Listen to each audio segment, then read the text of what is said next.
ప్రభునామను బట్టి మీ అందరికి వందనాలండి. మేము చాలా దూరం వెళ్ళాం, చాలా దూరం. 4:30 గంటల బైక్ మీద స్పీడ్గా కొడితే టైంకి వచ్చాం. ఈ విషయంలో తమ్ముడు వంశీకి ప్రత్యేకమైన వందనాలు. ఎందుకంటే యేసు ప్రభు అంటే తెలియని ప్రదేశం, అంటే చిన్న మందిరం ఉంది. ఆ సేవకుడు 5 సంవత్సరాలు ప్రార్థన చేస్తే 3 కుటుంబాలు వస్తున్నాయంట. దేవునికి స్తోత్రం, హల్లెలూయా. ఆ పాస్టర్ గారితో ఏం చెప్పని తెలుసు నేను, పాస్టర్ గారు మీకు ఇక్కడ 3 వస్తే మాకు 300 మంది సమానం అక్కడ అన్నాను. దేవునికి స్తోత్రం, హల్లెలూయా. నన్ను అక్కడ పట్టుకుని వెళ్ళిపోయాడు తమ్ముడు. అయితే అక్కడ ప్రజలు ఎంత వ్యతిరేకత కలిగి ఉన్నారు తెలుసా? అసలు అక్కడ తీసుకెళ్తే మనకి సిగ్గొచ్చేస్తుంది అనమాట. ఏదో నేను వెళ్ళొచ్చానని చెప్తాం కాదు, నాకు రాత్రి ఏడుపు వచ్చింది తెలుసా. అక్కడ పిల్లలు, వాళ్ళ వాతావరణాలు, విధానం చూస్తూ ఉంటుంటే నిజంగా నాకు చాలా దుఃఖం వేసింది.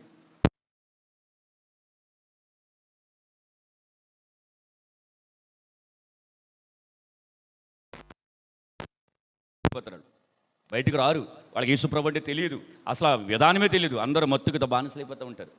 ఏంటి, మేము 5 కిలోమీటర్లు, మాకు వెళ్ళిన 140 కిలోమీటర్లు, ఒక 5 కిలోమీటర్లు ఏకదాటి కొండ.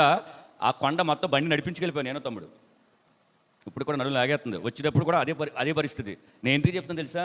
భారం కలిగి, బాధ్యత కలిగి, దేవుడు మందిరానికి సమయానికి వచ్చి దేవుడి ప్రేమను కనుక మనం ఆస్వాదించగలిగితే కనుక మనము దేవుడి దృష్టిలో న్యాయం చేసిన వాళ్ళు అవుతాం. కానీ మనం ఎంత విన్నా అన్యాయంగానే ఉంటాం. నాకు అనిపించింది అక్కడ పోయి సువార్త చేసుకుంటే చాలా బెటర్ అనిపించింది. నిజంగానే అవసరమైతే కాళ్ళు పట్టుకుని యేసుప్రభు నమ్ముకుని అని చెప్పొచ్చు. నేను చెప్పాను ఒకప్పుడు నా పరిస్థితి ఇది, నేను ఇలా ఉన్నాను, మీరు యేసుప్రభు నమ్ముకోండి, దేవుడు మీకు అద్భుతం చేస్తాడు అలాగేలని చెప్తే అందరూ విన్నారు. అంటే దేవుడు ఆ అవకాశం నేను పొందుకోవడానికి ఆ 26 నిమిషాలు నన్ను చాలా తమ్ముడు ఇలా నన్ను ఫాలో చేసి నన్ను ఖచ్చితంగా రావాలని చెప్పి ఎలా తీసుకొస్తే తెలిసి ఇంకా అక్కడే ఉన్నారు. వెళ్ళిన టీం అంతా 50 మంది అక్కడే ఉన్నారు. నా ఆరాధన సమయానికి నేను అక్కడ ఉండాలి.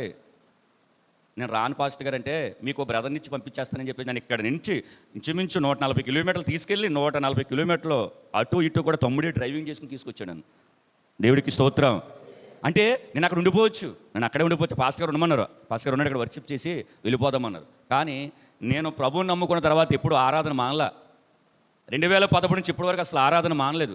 అందుకే మీరు నడిపిస్తూ ఉండండి, నేను చెప్పాను కరెక్ట్గా, మీరు నడిపించు, నువ్వు ఆరాధన చేయి, ఒక 30 నిమిషాలు వాక్యం చెప్పను కానీ సమయంకి వచ్చేతని చెప్పాను. కరెక్ట్గా టైంకి వచ్చేసాను. దేవునికి స్తోత్రం, హల్లెలూయా. అయితే ఈ సమయంలో మీకు 2 విషయాలు చెప్తాను. ఏంటంటే మనకు 12వ తారీఖున ఈ మందిర ప్రతిష్ఠిత కార్యక్రమం ఉంది. చూసారా? గ్రూప్లో చూసారా? అంటే అన్స్పాట్గా ఐజీ గారు మనకి ఇచ్చిన డేటు. నేను అన్నాను ఎప్పుడైనా పర్వాలేదని అని చెప్పాను. అందుకే 12వ తారీఖున పగలు, ప్రేమతో చెప్తున్నాను, 12వ తారీఖున పగలు. కాబట్టి సాయంత్రం వస్తే ఈ వెనకాల ఈ తుప్పలని బాగు చేయొద్దు, ఎక్కడైనా వంటలు చేసే కార్యక్రమం ఉంటుంది. కాబట్టి నేను చెప్తున్నాను, మీరందరూ కూడా దేవుడు మందిర విషయంలో కనుక ఏంటి మీ పరిచర్య ఉండాలి, మీ రాబడి ఉండాలి. నేను డబ్బుకి ఆశపడే వ్యక్తిని కాదు. దేవుడు మందిరంలో కానీ మీరు ఇవ్వగలిగితే దేవుడు ఆశీర్వదిస్తాడు. మీరు బెగబడితే కనుక పాత నిబంధనలు ఉంటుంది, బెగబెడితేనంట శాపం వస్తుందని ఉంది. సరే, మీరు ఆ విషయం గమనించండి. చూడండి, నేను 2 మాటలు చెప్తాను. టైం 12:30 అయింది కాబట్టి చూడండి. మొదటి సమయాల గ్రంథం. ఇప్పటి వరకు మీరు ఎవరి కోసం విన్నారు చెప్పాలి? మీరు ఇప్పటి వరకు ఎవరి కోసం విన్నారు మరి చెప్పరే? మెఫీబోషెత్ తనకు చూడండి, 2వ సమయాల గ్రంథంకి వచ్చింది. మెఫీబోషెత్కి దావీదు ఏమిచ్చాడు తిరిగి చెప్పరే? ఇదే నేను ఏడ్చేది. నోళ్ళు ఉన్నాయి మీకు, నోళ్ళు ఉన్నాయిగా.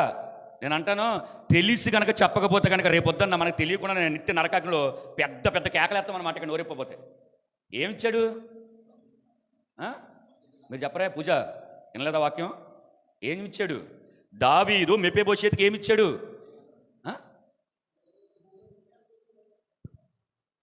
ఇచ్చాడు. పోయిన ఆస్తి అంత ఇచ్చాడుగా. ఇచ్చాడా ఇవ్వలేదా? మెఫీబోషెత్ నిలబెట్టుకోవాలి చెప్పండి మీరు.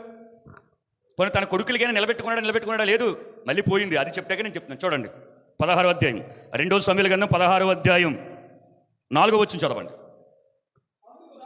అందుకు రాజు మెఫీబోషెతునకు కలిగినదంతయు నీదేనని షేబాతో చెప్పగా, న్యాయంకి చూడండి, కోపం వచ్చేస్తుంది కదా. అంటే వాక్యానికి ఎండింగ్ మీకు అర్థమవ్వాలిగా. ఇప్పుడు మెఫీబోషెతు దౌర్భాగ్యమైన జీవితాన్ని లోదేబరులో అనుభవిస్తున్నాడు. అర్థమైందా? లోదేబర్ అనగా పేదరికం కలిగిన స్థలం, లేదా మేత లేని స్థలం. అక్కడ లాకీష్ అని వాడు ఇంటి దగ్గర ఉంటున్నాడు. వాడికే తినడానికి తిండి లేదు, మెఫీబోషెత్కి ఏం పెడతాడు?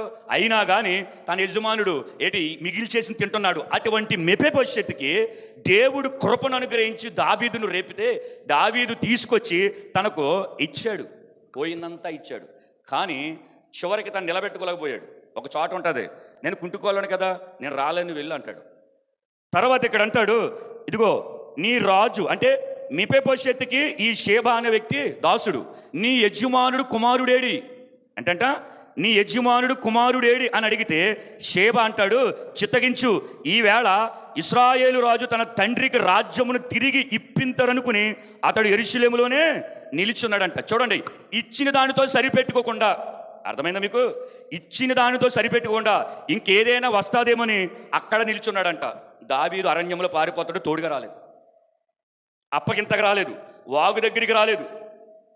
ఒక ఆయన వస్తాడు, దావీదు అంటాడు, నువ్వు వెళ్ళిపో, నువ్వు పర్లేదు అంటాడు. అలాగా కూడా అప్పగింతకు రాలేదు. అందుకే అడిగాడు, ఏడి మెఫీబోషెతు కుమారుడు అని అడిగితే, వాళ్ళే నువ్వు నీ రాజ్యాన్ని తీసేసుకున్న రాజు ఉన్నాడే, నువ్వు ఇచ్చిందే కాకుండా ఇతడు కూడా నాకు ఏదైనా ఇస్తాడేమో అని అక్కడే నిలిచి ఉన్నారు అని అనగానే దావీదుకి బాధ కలిగింది, కోపం వచ్చింది. ఒకే ఒక మాట అన్నాడు, ఇంకా మెఫీబోషెతు కలిగిందంతా నీదే. అంటే పొందుకున్నాడు కానీ నిలబెట్టుకోలేకపోయాడు. నేను చెప్పేది ఏంటంటే, మనం రక్షణ పొందుకుంటాం, నిలబెట్టుకోలేం. ఒకసారి పొందుకుంటాం, కానీ దేవుడు వచ్చేంత వరకు కూడా రక్షణ కాపాడుకోవాలి. దేవునికి స్తోత్రం, హల్లెలూయా. లేదనుకో, ప్రభు వచ్చినప్పుడంట దీపస్తంభం మీద ఉండవాలని మనం ఆయన నోటిని చుమ్మేస్తాడంట. లేదంటే నువ్వు ఉన్న స్థలం నుంచి నేను తీసేస్తానని చెప్పాడు ప్రకటన గ్రంథంలో, అవునా కదా? నువ్వు ఉన్న స్థలముని నేను తీసేస్తాను అన్నాడు. అంటే నువ్వు అదే స్థలముల నుండి ఆరాధన చేయొచ్చు, అదే స్థలముని ప్రభువుని గణపరచొచ్చు, కానీ నీ హృదయ స్థితి మారలేదు. కాబట్టి నీకు దేవుడిచ్చే పనిష్మెంట్ ఏంటో తెలుసా? నిన్ను తీసుకెళ్ళి, అంటే ఎలాగా ఆ భావం ఎలా తెలుసా? ఇప్పుడు ప్రభు సన్నిధిలో ఉన్నావు, ఇక్కడ నేను తీసుకెళ్ళి చిన్నరకాయలో పాడేస్తాడు, అంతే అంతే. ఎందుకు ఈ మాట అంటే చెప్పనా, తను పొందుకున్న తర్వాత తను నిలబెట్టుకోవాలా, తన కుటుంబానికి నిలబెట్టుకోవాలి. కానీ పొందుకున్నది సరిపోక ఇంకా ఏదో వస్తుందని చూస్తున్నాడు. మన జీవితంలో కూడా దేవుడిచ్చింది సరిపెట్టుకోక ఇంకా వెనక్కి తిరిగి చూస్తాం, పొందుకున్నది పోగొట్టుకుంటాం. మనం ఏం పోగొట్టాలో చెప్పనా? రక్షణ పోగొట్టుకుంటాం, సంతోషాన్ని పోగొట్టుకుంటాం, ఆరోగ్యాన్ని పోగొట్టుకుంటాం. ఇవన్నీ కలిగి ఉండాలంటే దేవుడి సన్నిధిలో ఉండాలి. మనం ఏమనుకుంటాం చెప్పనా? ప్రయాసపడితే ఆరోగ్యం పోతుంది, ఎక్కడికైనా వెళ్తే అన్నం పోతుంది, ఎక్కడికైనా వెళ్తే సమయం పోతుంది అని మనం అనుకుంటాం. అయితే దేవుడు నీకు అనుగ్రహించిన తలంతులు కానీ, దేవుడు నీకు అనుగ్రహించిన ఆరోగ్యం కానీ, దేవుడు మీకు అనుగ్రహించిన ఏదైనా సరే దేవుడి చిత్తానికి ఉపయోగించాలి. ఈ మెఫీబోషెతు దావీదు యొద్ద నుంచి పొందుకుని దావీదుకు ఉపయోగపడలేకపోయాడు, మెఫీబోషెతు ఉపయోగపడలేకపోయాడు, తన కుమారుడు కూడా ఉపయోగపడలేకపోయాడు. విన్నారు కదా, ఒక కుమారుడు ఉన్నాడని, వాళ్ళ గోటుగా నక్కల కూర్చుని చూస్తున్నారు, కానీ మొత్తం పోగొట్టుకున్నారు. మనం గనక దేవుడు మనం ప్రేమించి మనం ప్రత్యేకపరుచుకున్న తర్వాత నువ్వు నాకు ఉపయోగపడాలంటాడు. అర్థమైనా? అంటాడండ నా సువార్త సకల జనులకు మీరు ప్రకటించొద్దు అని అన్నాడు కదా యేసయ్య. ప్రకటించొద్దు అనంటే మనం ఎక్కడికి వెళ్ళవలసిన పని లేదు, కానీ ప్రకటించండి, సర్వ సృష్టికి వెళ్ళి సువార్త ప్రకటించండి, అనేకులకు శిష్యులుగా చేయండి అని చెప్పినప్పుడు మనం వెళ్ళకపోక, వెళ్ళే వాళ్ళని మనం ఆపేస్తూ మనకు కలిగిన తలంతులను మనలోనే సమాధి చేసుకుని ఎదుటోడి కూడా ఉపయోగపడకుండా చేస్తూ ఉన్నప్పుడు దేవుడు ఏం చేస్తాడో తెలుసా?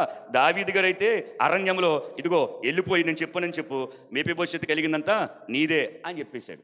అప్పుడు అక్కడికి వెళ్ళింది అయితే మెఫీబోషెతు కుదరదు అంటకుండదు. ఎందుకంటే ఇచ్చింది ఎవరు? రాజు సంతకం ఉంటుంది అక్కడ. ఇప్పుడు వచ్చి రాజే తీసేసామని నీ దగ్గర నుంచి అనుకో, మౌనంగా అయిపోవాలి.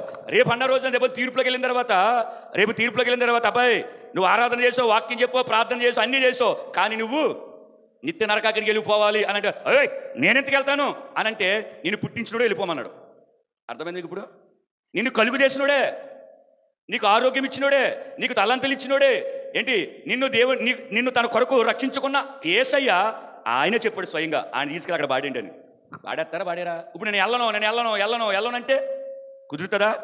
కుదరదు. అందుకే నేను ఏం చెప్తాను తెలుసా? మన జీవితంలో ఖచ్చితంగా విన్న వాక్యమును బట్టి కనుక మన హృదయంలో సరి చేసుకుని, మన హృదయంలో పరిపక్వానికి మనం వచ్చి ఖచ్చితంగా చెప్తున్నాను, దేవుడు మనకిచ్చిన సమయాన్ని కానీ, దేవుడు మనకిచ్చిన ధనాన్ని కానీ, దేవుడు మనకిచ్చిన ఆరోగ్యాన్ని కానీ, దేవుడు మనకిచ్చిన తలంతులు కానీ, దేవుడు మనకిచ్చిన వరాలను కానీ మనం సక్రమైన మార్గంలో కానీ ఖర్చు పెట్టకపోతే ఎందుకు తెలుసా? దేవుడు మనం ఆశీర్వదించి, మన ఆరోగ్య రెక్కల కష్టాన్ని ఆశీర్వదించి ఆయన మనల్ని ఇచ్చిస్తే దేవుడు మందిరాన్ని ఖర్చు పెట్టడానికి, దేవుడు పని ఖర్చు పెట్టడానికి ఈరోజు ఎంతమంది వెనక లాగుతారు తెలుసా? ఎలా లాగుతారు, వెళ్ళిపోతాయి, వెళ్ళే చోటకి వెళ్ళిపోతాయి. నేను ఎందుకు మాట చెప్తున్నాను తెలుసా? చాలామంది వాళ్ళకు కలిగినది, వారు పొందుకున్నది, వారు నేర్చుకున్నది, అది డబ్బు అవని, తలాంతులవని, వాక్యమవని, పరిచర్యవని ఇతరులకు నేర్పడానికి కానీ ఇతరులకు చెప్పడానికి కానీ ఇష్టపడరు. కారణం ఏంటంటే పౌలు చెప్పాడు, అపవాది తంత్రములు మీరు ఎరిగిన వారేమీ కాదు. మనం అనుకుంటాం ఇది దేవుని చిత్తమే కాదు, గుడ్డేం కాదా, దేవుని చిత్తం కాదు. నువ్వు అపవాది తంత్రములు ఉన్నవని మంచిగా ఇప్పుడు సువార్తకి వెళ్ళాలనుకుందాం, మీటింగ్ పెట్టాలనుకున్నాం, మీటింగ్ డబ్బులు ఇవ్వాలనుకున్నాం, ఇవ్వలేకపోయాం, ఇది దేవుని చిత్తమా? ఇది దేవుని చిత్తం కాదేమో. అప్పుడు అది ఎంత మాయ అంటే దేవుని చిత్తం కాదు, నువ్వు అపవాది తంత్రములు ఉన్నావని అర్థం. అర్థమైందా? మేము వెళ్ళిన ప్రాంతం ఎంత చలి తెలుసా? మేము 7 కూడా నోటంట వస్తున్నాయి. ఎప్పుడు అలా ఉంటుందంట, 360 రోజులు అలాగ ఉంటుంది. అక్కడ ప్రతి ఇంట్లో ఎప్పుడు పొయ్యి వెలుగుతానే ఉంటుంది, పెద్ద పెద్ద మంటలో. మేకలు కూడా చలిగలుగుతాయి. నేను రెండు సార్లు బయటకు వచ్చాను చలికి. వాళ్ళ ఇంట్లో ఆ 50 ఇళ్లలో నేను అనుకుంటాను కట్టుకునే బట్టల కంటే దుప్పట్లు ఎక్కువ ఉన్నాయి. దుప్పట్లు 2 దుప్పట్లు కప్పుకోవాలి, అంత చలి. కొండలు, పెద్ద పెద్ద కొండల మధ్యన అన్నమాట అది. నాకు అనిపించింది ఈ ప్రాంతం వాసులకి అసలు ఎలా కుదురుతుంది, ఏదైనా అర్జెంట్ అవుతుంది, ఏదైనా ప్రమాదం అయితే ఎలాగా అని అనుకున్నప్పుడు ఆ సేవకుడు దిగిన ఫోటోలు కూడా గ్రూప్లో పెట్టాను చూడండి. నాకు ఆ సేవకుని చూసి అనిపించింది, అలా నువ్వు నాకంటే 1000 రెట్లు బెటర్ అయ్యా అనుకున్నాను. దేవునికి స్తోత్రం, హల్లెలూయా. అని 6వ తరగతి చదివాడు. 5 సంవత్సరాలు ప్రార్థన చేస్తే 3 కుటుంబాలు. ఆ 3 కుటుంబాలతో 2 వ్యక్తులతో మాట్లాడాను. 2 అన్నదమ్ములంట. సేవకుడికి సహకారంగా ఉండండి, మళ్ళీ ఒకసారి వచ్చినప్పుడు మేము మా సంఘం తరపున ఏమని చేస్తామని చెప్పేసి మాట ఇచ్చి వచ్చాను నేను. దేవునికి స్తోత్రం, హల్లెలూయా. అంటే మనం వింటాం, మనం బోధిస్తాం, అర్థమైందా? మనం దేవుని ప్రేమ గురించి చెబుతాము, వింటాము. జరిగే నష్టమేంటి తప్పన మనం చెయ్యం, అనుసరించం. అందుకే నేను శుక్రవారం మాట చెప్పాను, వారు ధర్మశాస్త్రమును అనుసరించకపోవటం వల్ల నా కన్నీరు ఏరు లేపు. చూడండి, ఆ చదివేసి మేము ముగించేస్తాను. 119 ఉంటుంది, ఎక్కడ ఉంటుంది ఒక్కసారి తీసి పెడితే. తమ్ముడు 136, జనులు నీ ధర్మశాస్త్రమును అనుసరింపబోవున. ఎలా చూడండి, విన్న వాక్యము మన హృదయంలోనికి వెళ్ళి అనుసరిద్దామన్నప్పుడు కలిగే ఏడిటప్పుడు మన బలహీనతలు గుర్తొస్తాయి. ఈరోజు నాకు నీరసంగా ఉంది, ఈరోజు నాకు బాగాలేదు, మా వాళ్ళు చనిపోయారు, మా వాళ్ళు జ్ఞాపకత కోవటం, ఇవన్నీ లెక్కేసుకుంటే మనం ఎప్పుడు కూడా దేవుడి వాక్యాన్ని అనుసరించు. అంటే నువ్వు అనుసరించేది ఏంటి తెలుసా? నీ బలహీనతను అనుసరిస్తున్నావు. నువ్వు నీ బలహీనతని గోతికి వెళ్ళిపోతే ఉంటుంది అక్కడ. నీ డబ్బును అనుసరిస్తావు, నీ వెనకాలను బంధువులు అనుసరిస్తావు, వాళ్ళు ఏది చెబుతుందో అనుసరిస్తావు. కానీ దేవుడి యొక్క ధర్మస్థానం అంటే దేవుని యొక్క మాటను అనుసరించడం లేదంట. అనుసరించకపోవటం వల్ల భక్తుడికి ఏం కారుతుందంట? కన్నీరు కారుతున్నాడు. కన్నీరు చాలా విలువైంది. కానీ ఈ వ్యక్తి ఇక్కడ ఒలకపోస్తున్నాడు. ఎందుకు అని అడిగితే వీళ్ళు వింటున్నారండి, కానీ వీళ్ళు అనుసరించలేదు. వింటున్నారు, వింటం వేరు, అనుసరించడం వేరు. విన్న వెంటనే వాక్యం మన హృదయంలో కొంచెం క్రియ జరిగించి, అయ్యో నేను ఇలా ఉండాలి కదా అని అనుసరిస్తే కనుక, అనుసరించి నువ్వు నడిస్తే కనుక నీకు కలిగినది ఏది కూడా దేవుడు తీసేడు. ఎప్పుడు కూడా తీడు, ఇప్పటికి కూడా తీడు.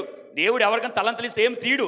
కానీ దీని యొక్క పర్యావసనం ఎప్పుడు అనుభవిస్తావంటే రేపు డబల సింహాసనం ఎదుటి తీర్పు ఉంటుంది. ఆ తీర్పులో నీకు కలిగినవన్నీ ఆయన దిగంబరగా చేసేసి నిత్య నరకాకులో పాడేస్తాడు అనమాట.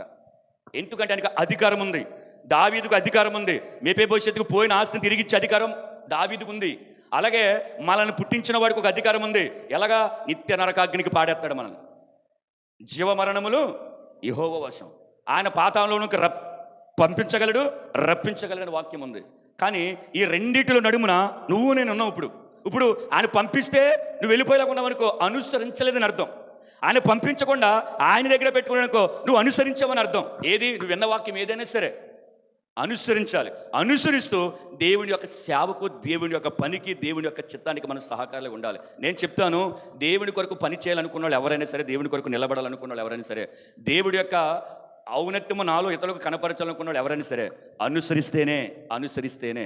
కానీ మనము మన శరీరాన్ని ఆస్వాదం చేసుకుంటాం. పౌలు అంటాడు కదా, ఈ శరీరాన్ని అనుసరిస్తాం. కారణం ఏంటి చెప్పిన?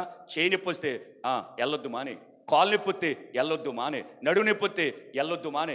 రకరకాలుగా మనము వాటిని అనుసరిస్తాం తప్ప, నువ్వు ఏదైతే నాకేంటి, నా దేవుడి యొక్క మాటను నేను అనుసరించాలి. ఏదైతే దీన్ని కలగజేసిన వాడు నా దేవుడు, రేపొద్దున అగ్నికి దీన్ని కాల్చడానికి అప్పగించేవాడు నా దేవుడు.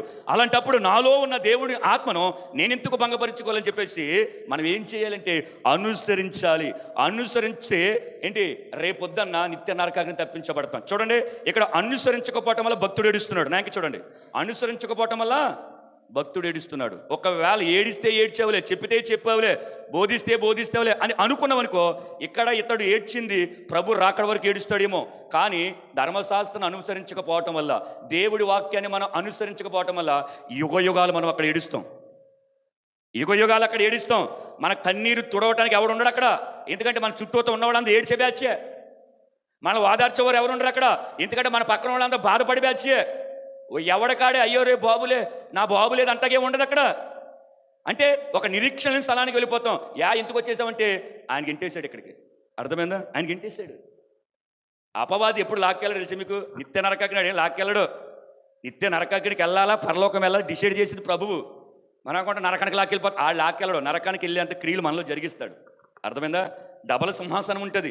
డబల సింహాసనం ఎదుట జీవపు పునరుద్ధానం పొందినవారు, మరణపు పునరుద్ధానం పొందిన 2 లైన్లు ఉంటాయి. ఏంటి? 2 లైన్లు ఉంటాయి. ఇప్పుడు ఈ జీవపు పునరుద్ధానం పొందిన వాళ్ళు ఏమో నిత్య జీవమునకు, మరణపు పునరుద్ధానం పొందిన అంటే పునరుద్ధానం తీర్పు పొందడానికి వారు మరలా బతుకుతారు.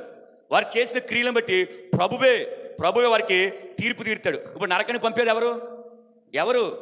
దేవుడు. ఆయన ప్రేమ లేనుడా? ప్రేమ కలిగినోడే. ఎందుకు?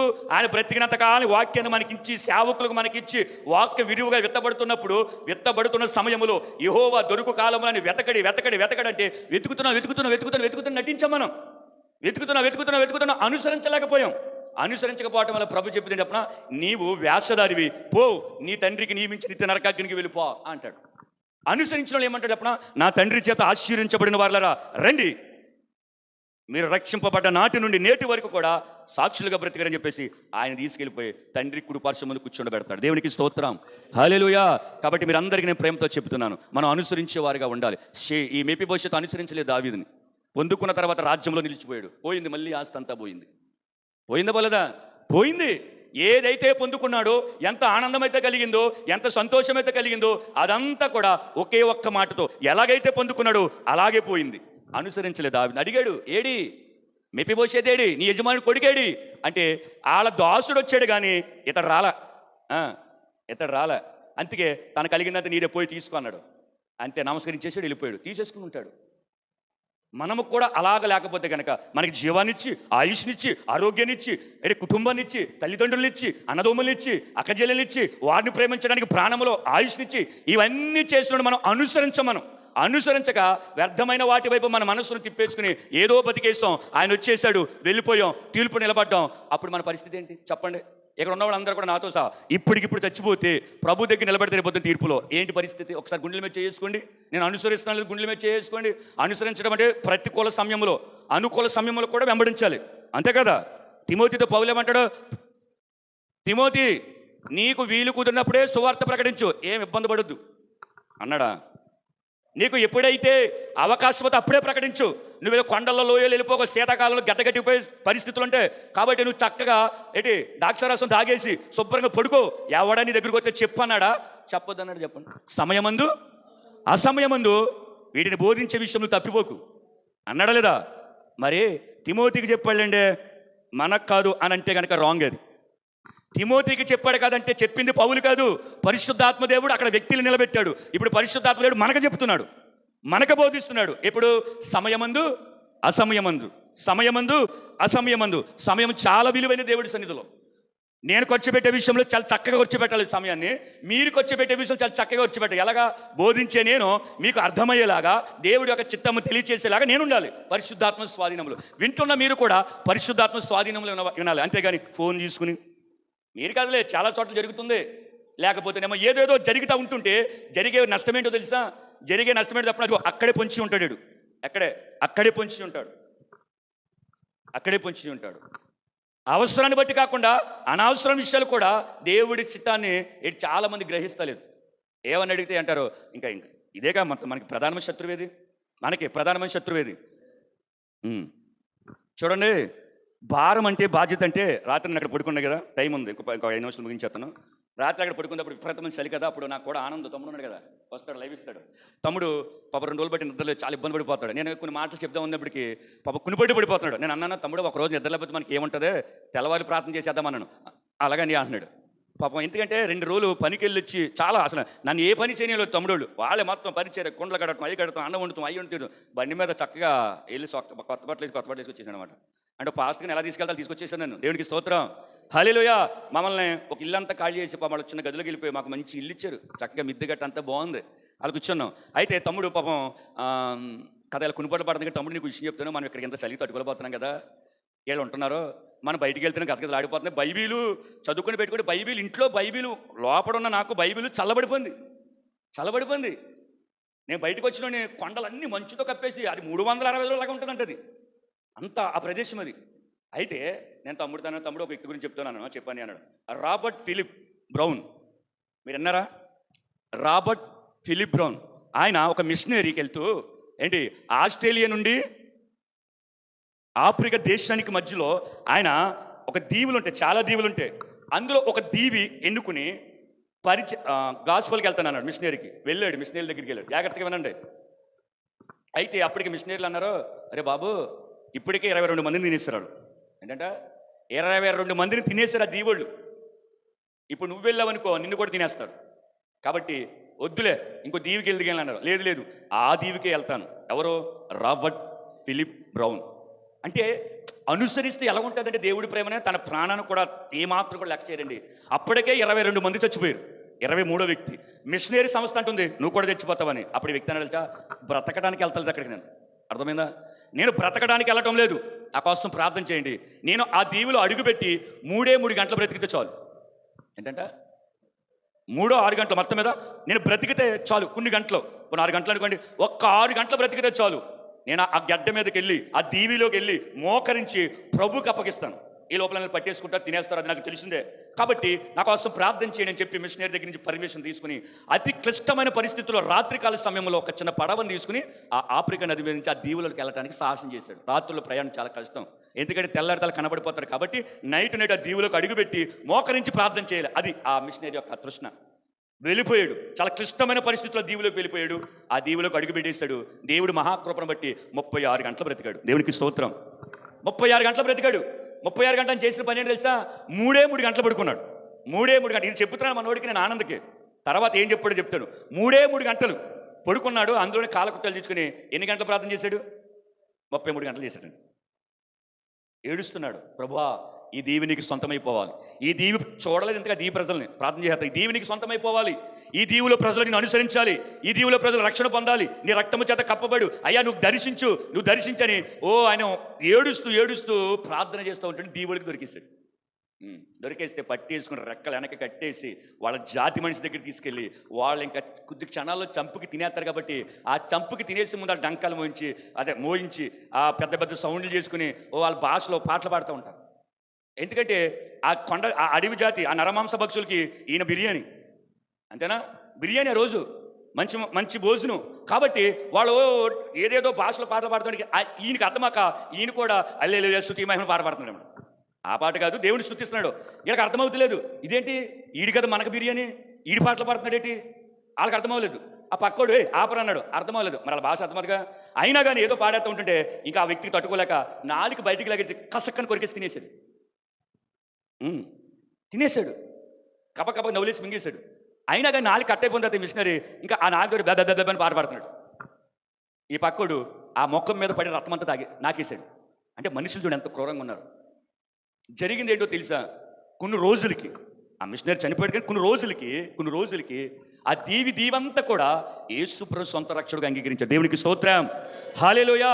చూడండి, ఒలింపిక్స్లో కానీ పెద్ద క్రీడల్లో కానీ ఎంత లావుగా ఉండి చిన్న దోతి పెట్టుకుని ఆడతారు. ఎప్పుడు చూసారు మీరు? ఎప్పుడు ఆ మనుషులు చూసారా? వాళ్ళు పెద్ద లావుగా ఉంటారు కదా, లావుగా ఉండి ఇలాగా సుమోలు అంటారు. అర్థమైందా? వాళ్ళు మల్ల యుద్ధం కింద ఇలాగ జబ్బలు కాసి పోటీ పెడతా ఉంటారు. చూసారు ఎవరైనా? లావుగా ఉండిన పిల్లకేసుకుని భారీ మనుషులు అంటే సుమో.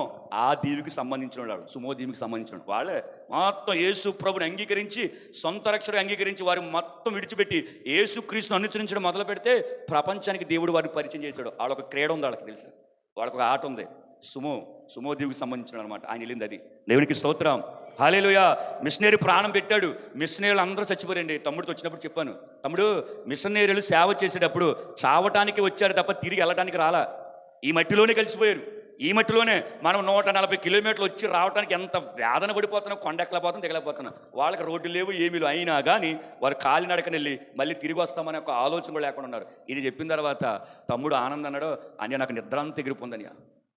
నువ్వు అసలు ఆ మిషనరీ గురించి చెప్పేటప్పటికి మనం ఎక్కడ కాదు ఎక్కడ పడుకున్నా ఎక్కువే అన్నాడు మాకు ఇచ్చిన షెల్టర్కి.